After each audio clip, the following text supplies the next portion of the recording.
మీటింగ్లో నేను మాట్లాడుతూ వాళ్ళకి ఉదాహరణ చెప్పాలని 350 మంది దాకా కూర్చున్నాను. మీలో బస్సు ఎంతమంది చూశారా అన్న అంటే ముగ్గురు చెయ్యొద్దారు.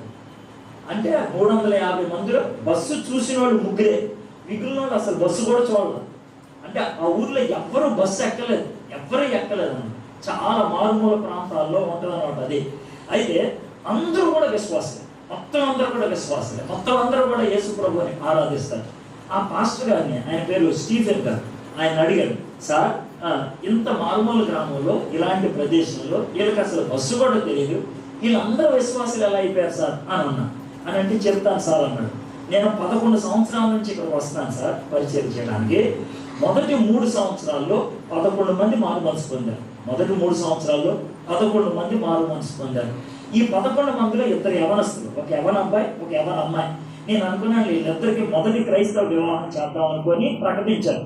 వాళ్ళిద్దరితో మాట్లాడి ఒప్పించి ఆ పెళ్లి రోజు పొద్దున్న 11 గంటలకు పెళ్లి. అంటే గ్రామ పెద్ద ఉంటాడే, ఆయన వచ్చి అన్నాడు, తెలుసా మా గ్రామ దేవత చెప్తుంది మీరు కనుక ఈ పెళ్లి చేస్తే పెళ్ళైన అరగంటకి ఇద్దరు చచ్చిపోతారని. నేను పెద్ద పట్టించుకోవాలా, ప్రార్థన చేసి పెళ్లి చేసేసాను. 12:30 ఆ ప్రాంతానికి పెళ్లి అయింది. 1 గంటకి ఇద్దరు చచ్చిపోయారు.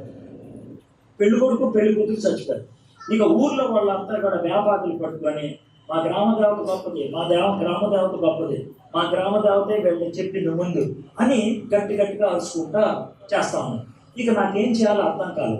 ఆ 2 శవాలు పట్టుకొని ఆ పక్కన ఒక గుడిసె ఉంటే ఆ గుడిసెలోకి వెళ్ళి కొద్దిసేపు నన్ను మీరు కదపొద్దని తలుపు వేసి 2 శవాలు అటోటి ఇటోటి పెట్టి మధ్యలో మోకరించి, ప్రభా ఈ అపకీర్తిని తొలగించి ప్రభా, నీ నామానికి అపకీర్తి వచ్చింది ప్రభా, నువ్వు గొప్ప దేవుడు అని రుజువు చేసుకోవాలి ప్రభా అని ప్రార్థన చేశాడంట. కొద్దిసేపు ప్రార్థన చేస్తారు. సుమారు సాయంత్రం 5 గంటల ప్రాంతాల్లో ఒక్కసారే 2 తుమ్మటం మొదలు పెట్టారు.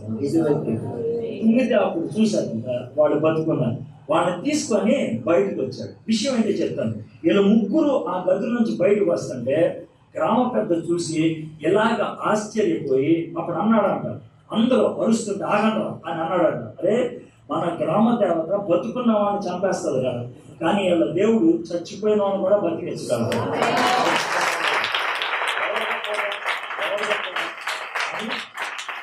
అప్పుడు అన్నాడంట, ఏమన్నా తెలుసా, ఈ రోజు నుంచి వీళ్ళ దేవుడే మన దేవుడు, వీళ్ళ దేవుడే మనం పూజించాలి, ఇంకెవ్వరు వేరే దేవుడిని పూజించకూడదు.